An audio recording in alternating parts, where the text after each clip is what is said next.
మూడు మేకులు పీక్కోలేనోడు దేవుడు ఎలా అవుతాడు అని అడిగేవారికి సమాధానం ఇదే. యేసు మేకులు పీక్కోలేక సిలువపై మరణించలేదు. దేవుని ప్రేమ బలవంతం చేసింది కాబట్టి ఆయన సిలువ మరణం పొందాడు. యేసు తన ప్రాణాన్ని బలవంతంగా కోల్పోలేదు, స్వచ్ఛందంగా ఆయనకు ఆయనే అర్పించుకున్నాడు.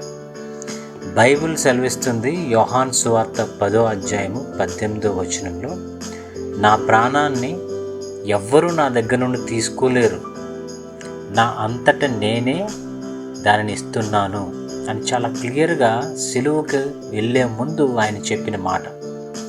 ఆయన కోరితే అనేక దేవదూతలు పరలోకం నుండి వచ్చి ఆయనను విడిపించగలిగేవారు. కానీ అలా చేసి ఉంటే మనకు రక్షణ ఉండేది కాదు కదా. అందుకే ఆయన అవమానాన్ని, బాధను, సిలువ మరణాన్ని ప్రేమతో అంగీకరించాడు.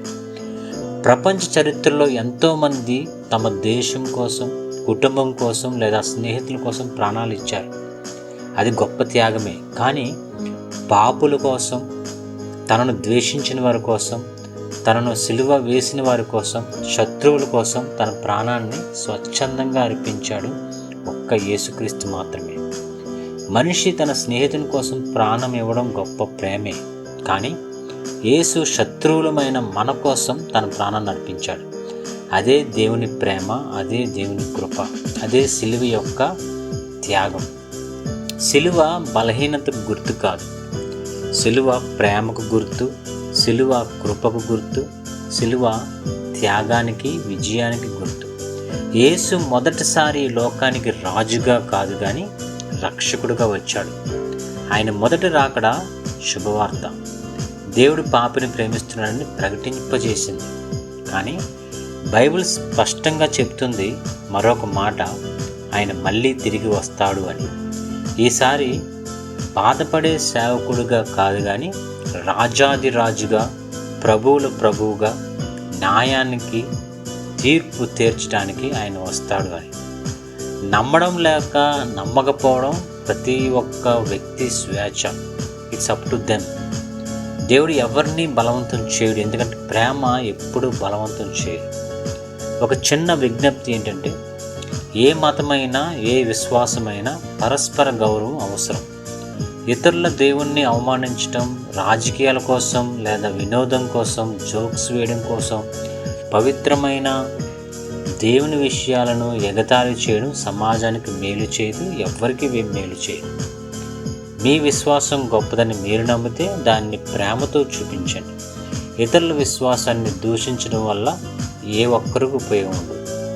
చరిత్రలో క్రైస్తవ విశ్వాసాన్ని అంతము చేసేస్తాము అని ప్రకటించిన అనేక సామ్రాజ్యాలు, అనేక పాలకులు, అనేక సిద్ధాంతాలు వచ్చాయి, కాలగర్భంలో కలిసిపోయాయి.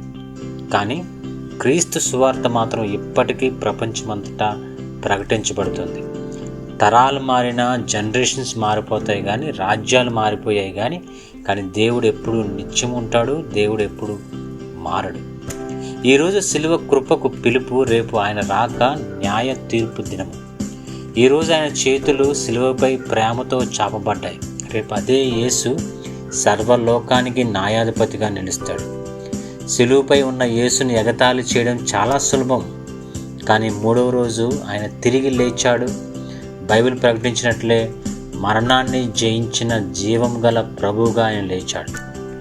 నేటికి ఆయన సమాధిగా గౌరవించే చారిత్రక స్థలాలు ఉన్నాయి. క్రైస్తవ విశ్వాసానికి కేంద్ర బిందువు ఖాళీ సమాధి మాత్రమే కాదు, పునరుద్ధానమైన క్రీస్తే, resurrected Christ who rose again on the third day after death on the cross. ఆయన మొదటి రాక రక్షణ కోసం అయితే, ఆయన రెండో రాకడ న్యాయ తీర్పు కోసం. ఆ రెండో రాకడ కోసమే ఆయన్ని విశ్వసించేవారు ఎదురు చూస్తూ ఉంటారు. ఈరోజు ఆయన రక్షకుడు, రేపు ఆయన న్యాయాధిపతి.